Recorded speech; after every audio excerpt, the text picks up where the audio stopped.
Vamos pegar nossas Bíblias neste momento, amados. Eu quero, essa manhã, ministrar uma palavra que Deus colocou no meu coração essa semana.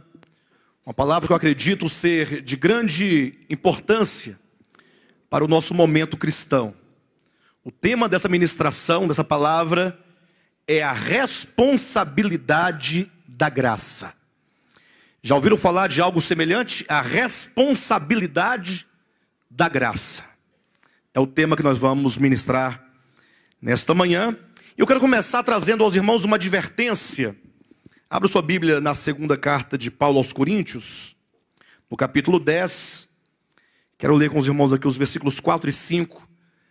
Antes de entrarmos propriamente nessa ministração, eu quero começar com uma breve advertência. Você que está em casa neste momento, que hoje nos assiste aqui pela internet, os irmãos que estão presentes nesse salão, tanto quanto aqueles que depois, posteriormente, também receberão essa ministração por meio do canal do YouTube ou por meio do nosso site de Volta à Palavra.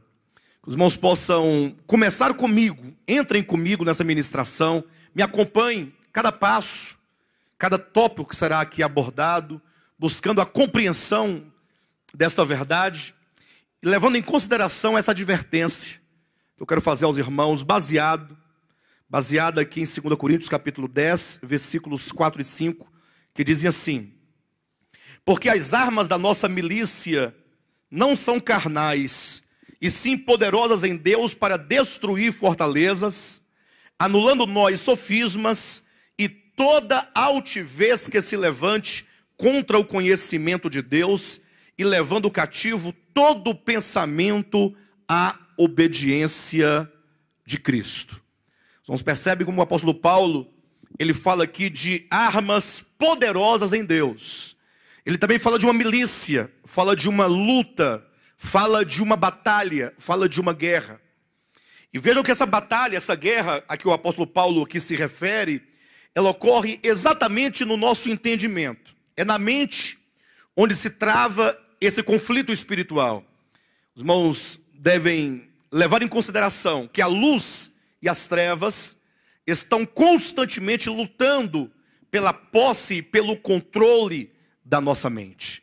É o bem e o mal, é Deus e o maligno, é o reino de Deus, o reino do maligno, que luta para controlar a nossa mente, para dominar o nosso entendimento, porque Deus sabe, o inimigo também sabe, que de acordo com aquilo que nós pensamos, de acordo com aquilo que nós somos constituídos no nosso entendimento, é que de fato nós teremos uma expressão, um viver, uma ação.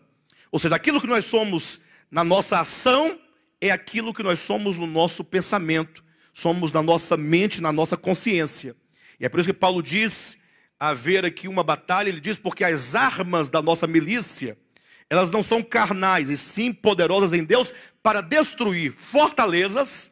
Ele vai mostrando como que muitas vezes no nosso entendimento há fortalezas que impedem o entendimento, impedem que a verdade penetre no nosso ser. Fortalezas, anulando nós sofismas. O que são os sofismas? Senão as meia-verdades. Ou seja, são verdades que são trazidas de uma maneira corrompida. É possível que muitos de nós, ao apreendermos determinada verdade bíblica, uma verdade divina, com o tempo, essa verdade vai sendo misturada com um falso entendimento, e aquilo que era pura verdade acaba se tornando um sofisma, uma meia-verdade. Ou seja, tem algo de verdade, mas tem algo de engano por detrás dessa verdade, ou que se mistura a essa verdade.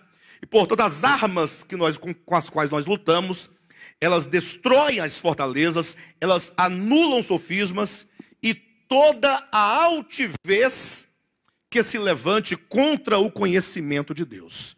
É exatamente essa disposição do coração, sobretudo nesse século em que nós estamos vivendo, século 21, estamos já no final de uma era, a era da igreja de Laodiceia, em que os homens são arrogantes, os homens em sua natureza, em sua constituição, são altivos, e portanto, não raras vezes nós somos altivos para com o conhecimento de Deus.